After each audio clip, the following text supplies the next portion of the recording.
Who's your emergency contact? Who was she notify in the case of death? Welcome to the USP, where I've spent the last 2+ decades of my life.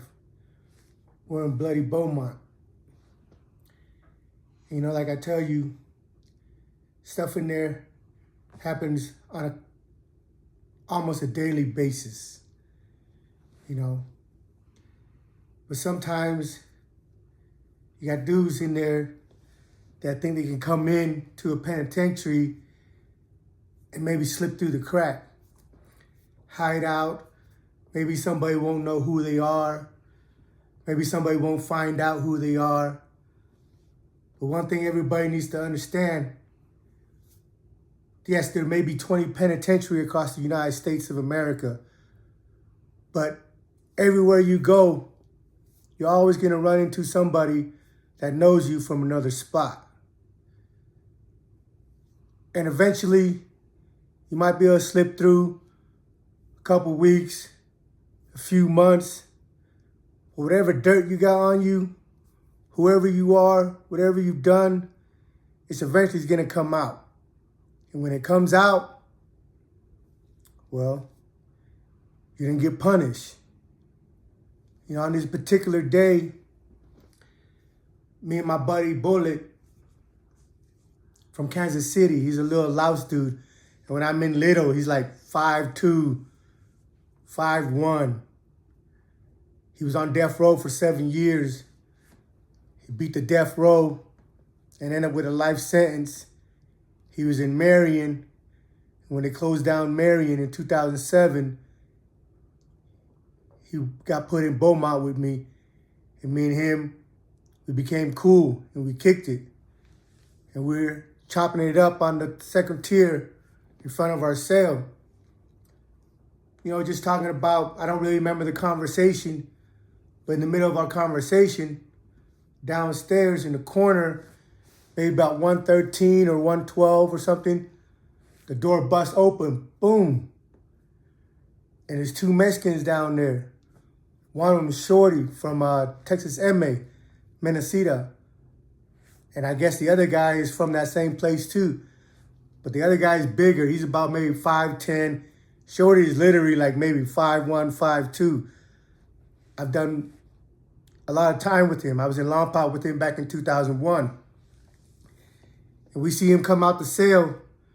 The bigger dudes got a chair trying to fend off Shorty. He's trying to hit Shorty with the plastic chair. But Shorty's ducking under him. And Shorty's got a knife about this long.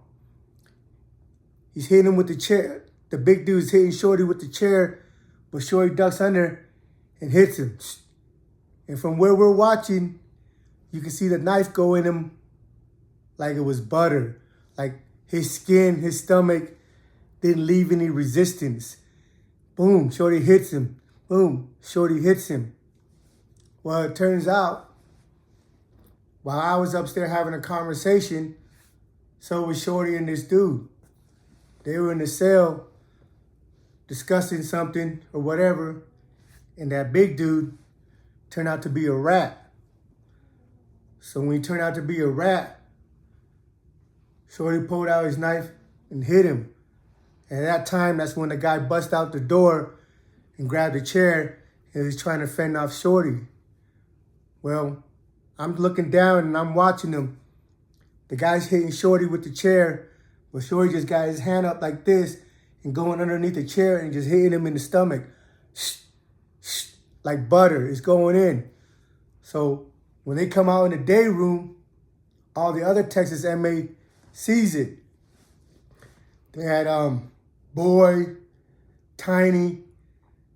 Now, I don't know why they call him Tiny, because he's not tiny. He's like Lil Jon from Robin Hood. He was a big old dude.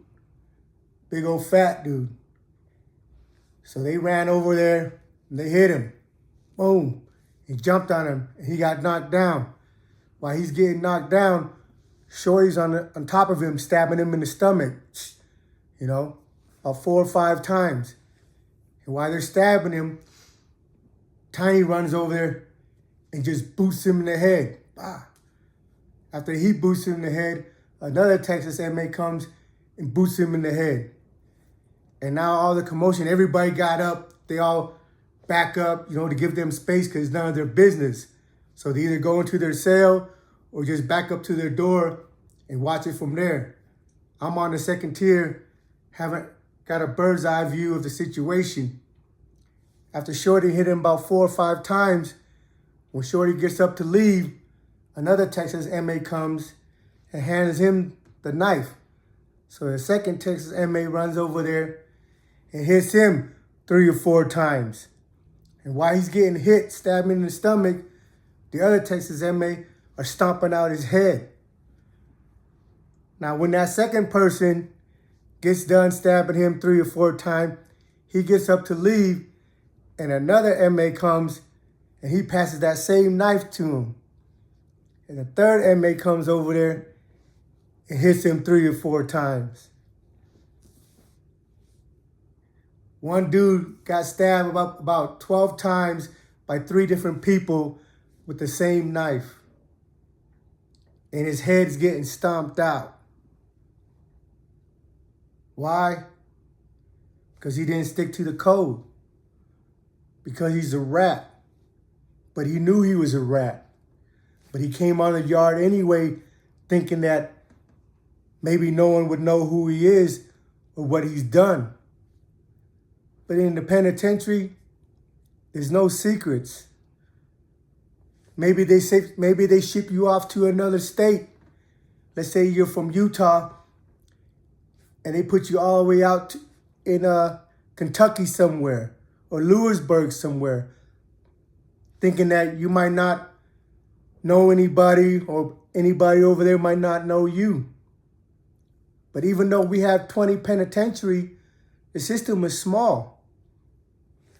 You show up, maybe nobody knows you over there, but the odds of you running into somebody that was in the county jail with you, fighting their case, that went to court with you, that heard about you, is very high. You have a lot of child molesters that come in there that try to hide out, that try to blend in with the crowd. But eventually, we have a thing called computers where people can call home, log in your name, type you up, and find out everything about you. These people out here cooperating with the prosecutors, they need to understand that people don't give a fuck about you. Once you're done helping them, doing what they need for you to do, they're going to throw you to the wolves. Because even they don't like busters. But you're a goal, you're an ends to a means. You're somebody that's helping them take down a crew, helping them solve a case. So yeah, they're going to give you a deal. And they're going to say they're going to protect you. But once you're done and everybody's convicted, they don't give a fuck. They sent this dude to a USP. He informed on his homeboys. Thought the prosecutor was going to protect him. But they didn't just send him to a USP. They sent him to bloody Beaumont, where everybody in the system, attorneys, prosecutors, lawyers, judges, they all know that it's popping over there. They all know when you get sent over there and you're not right, you're getting butchered. When I came on the line in bloody Beaumont, you have a orientation. That's where you go to the law library or the chapel and you hear all the administration, the warden, the AW, the lieutenant, trust fund, everybody give their little spiel about what their job title is and what you need to do to get along and all this stuff. And AW got up there, and when he spoke to us, he told us, hey, I know you guys got to do what you guys got to do. My pet peeve is don't do it in the kitchen. And another thing, I've dropped the price of the padlock, it's a master padlock, to $1. I'd rather you use the padlock than a knife. This is the AW in Bloody Beaumont telling you he know motherfuckers gonna get their head busted. Motherfuckers gonna get chopped up. But he's telling you, hey, I'd rather you lock somebody with a padlock than put a piece of metal in them. But he was what we call the old convict wardens, AWs, where they know where they're working at. They know the environment and they know the situation. And he emphasized, hey, if you got to butcher somebody and it's because he stole from you, I'll kick you back out. Because even he don't like thieves. But the moral of this story is there's no secrets. You can't run, you can't hide. If you're foul, they're going to find out. You can blend in for a minute. You can fake it for a minute. But eventually, they're going to find out. And when they find out, it's not only because they're going to get you not only because you're a rat, but because you're being disrespectful. Like you come on the yard when you know you're fucked up, when you know you're a sex offender, you know you're a rat, you know you're a child molester, but you feel like these dudes on the compound ain't gonna do nothing to you.